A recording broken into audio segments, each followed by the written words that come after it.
Bismillahirrahmanirrahim. Assalamualaikum warahmatullahi wabarakatuh. Izin memperkenalkan diri, nama saya Mutiara Sri Fauzani dari kelas MJ 404 dengan nomor NIM 2202010101081. Tujuan saya membuat video ini, saya ingin menuntaskan ulangan akhir semester 4 saya di mata kuliah Manajemen Operasional 2 yang akan ditujukan kepada Bapak Andi Husnain. Di sini ada judul presentasi saya, yaitu analisis rantai pasokan dan penentuan lokasi fasilitas produksi. Langsung saja ke bagiannya. Di sini ada definisi rantai pasokan. Rantai pasokan adalah jaringan yang terdiri dari beberapa entitas seperti pemasok, produsen, distributor, dan pengecer yang bekerja sama untuk menghasilkan dan mendistribusikan produk atau layanan kepada konsumen akhir.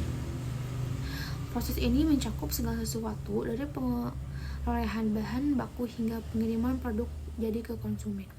Rantai pasokan juga salah satu sistem yang menghubungkan berbagai proses dan entitas yang terlibat. Proses ini melibatkan yang pertama ada pemasok, yaitu penyedia bahan baku atau komponen. Yang kedua produsen, yaitu entitas yang mengolah bahan baku menjadi produk jadi. Kemudian ada distributor, yaitu pihak yang mengangkut dan menyimpan produk. Yang keempat ada retailer, yaitu pengecer yang menjual produk ke konsumen akhir. Dan yang kelima ada konsumen, yaitu pembeli akhir dari produk atau layanan. Kemudian di sini ada komponen-komponen utama rantai pasokan. Yang pertama ada pemasok atau suppliers. Yang kedua ada produsen atau manufacturers. Yang ketiga ada distributor atau distributors. Yang keempat ada retail atau retails. Yang kelima ada konsumen atau consumers. Kemudian di sini ada tujuan dan manfaat analisis rantai pasokan. Tujuannya yang pertama meningkatkan efisiensi operasional, yang kedua meningkatkan kualitas produk, yang ketiga ada mengurangi risiko, yang keempat meningkatkan responsivitas, dan yang terakhir ada memperbaiki kolaborasi. Kemudian manfaatnya apa aja sih? Yang pertama ada penggunaan biaya, yang kedua ada peningkatan keuntungan, yang ketiga ada peningkatan kepuasan pelanggan, yang keempat ada peningkatan daya saing, dan yang kelima ada berkelanjutan. Kemudian di sini ada contoh studi kasus. Contoh utamanya salah satunya itu Amazon. Amazon itu adalah salah satu perusahaan e-commerce terbesar di dunia yang dikenal dengan manajemen rantai pasokannya yang sangat efisien, yaitu dengan strategi kunci yang pertama teknologi dan otomasi. Terus ada menggunakan robot dan teknologi otomatisasi di pusat distribusi untuk meningkatkan efisiensi dan kecepatan pemrosesan pesanan. Selanjutnya di sini ada implementasi sistem manajemen inventaris yang canggih untuk memantau stok secara real time. Yang pertama ada jaringan distribusi yang luas, kemudian ada data analisis dan artificial intelligence, yang ketiga ada kolaborasi dengan pemasok. Kemudian di sini ada metode analisis dalam rantai pasokan. Yang pertama ada strengths atau kekuatan, yaitu mengidentifikasi keunggulan internal yang dimiliki oleh perusahaan dalam rantai pasokan.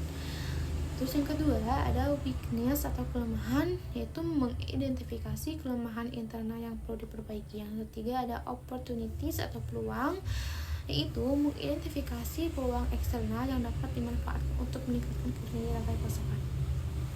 Yang keempat ada threat atau ancaman, yaitu mengidentifikasi ancaman eksternal yang dapat mengganggu rantai pasokan. Kemudian di sini ada faktor-faktor yang mempengaruhi penentuan lokasi fasilitas produksi. Yang pertama ada biaya, yang kedua ada infrastruktur, yang ketiga ada akses ke bahan baku, yang keempat ada tenaga kerja. Terus kemudian di sini ada metode penentuan lokasi atau analisis kualitatif dan kuantitatif, model matematis.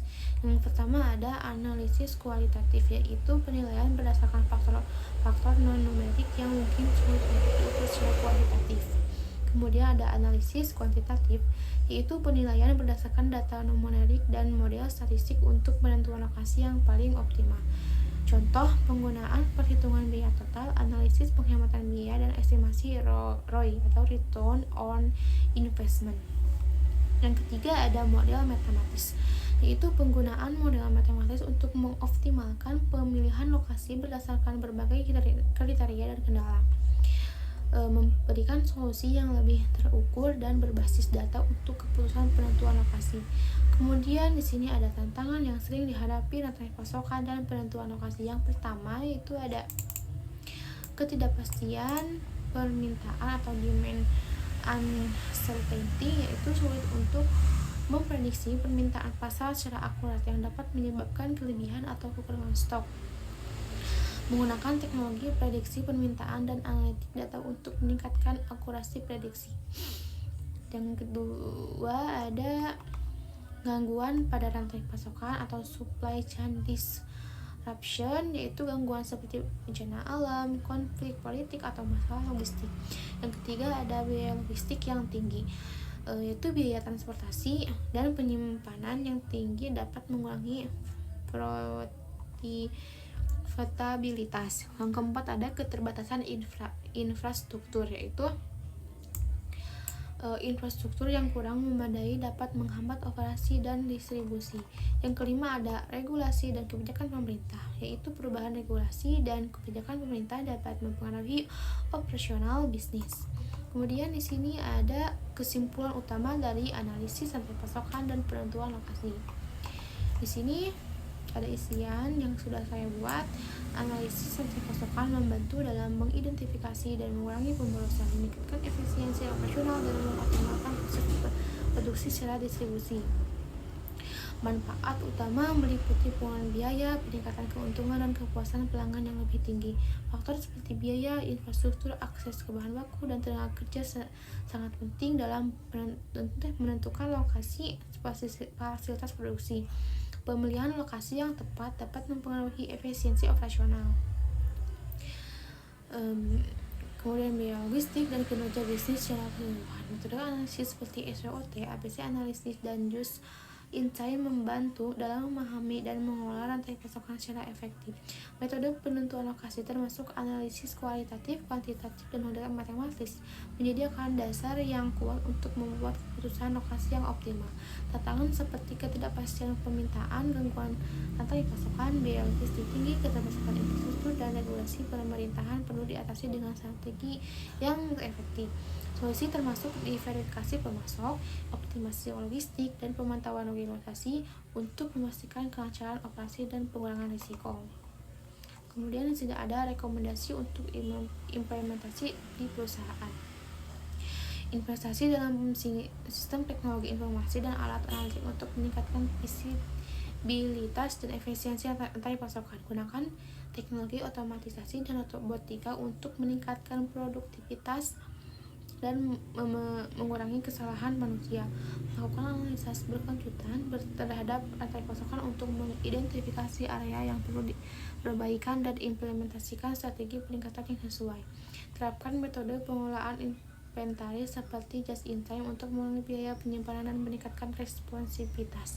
Evaluasi faktor-faktor penting dalam penentuan lokasi seperti biaya, infrastruktur, dan akses ke bahan baku sebelum memilih lokasi fasilitas produksi.